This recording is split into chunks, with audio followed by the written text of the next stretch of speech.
আমি এক্সপ্লেইন করতে যাব বিকজ এটা মাই ফ্যামিলি, এখানে আমার প্রুফ করার কিছু নাই, এটা সকলেই জানে এবং এটা রেসপেক্টেড একটা সম্পর্ক। সেটা আমার মনে হয় যে কিছু সম্মানটা নিজেদের মধ্যে ক্যারি। তোমাকে বলছে না একটা স্পেশাল খাম পাঠাই দিব, আমি দেখছিলাম কথার মাঝখানে দিলাম না আমার খামটা।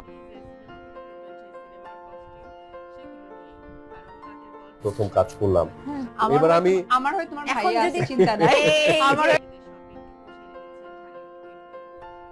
আমি অনেক বেশি লাকি এই কারণে, কারণ এবার ব্যাংকে আমি নতুন টাকা পাইনি, 10-20 টাকা 50 টাকা 1 টাকাও পাইনি। তো কিছু খুচরা খাসরি ছিল, ওই টাকাটা যখনই কাউকে দিয়েছি মুখটা একটু মানে কুচকায় নিছে যে একটু চকচকা টাকাটা মাইন্ড করছে। তো সেই জায়গা থেকে আমি এখানে একটু ব্লেসিং। এবার ঈদটা আলহামদুলিল্লাহ খুব ভালো কাটছে, সালামির অত প্যারা ছিল না।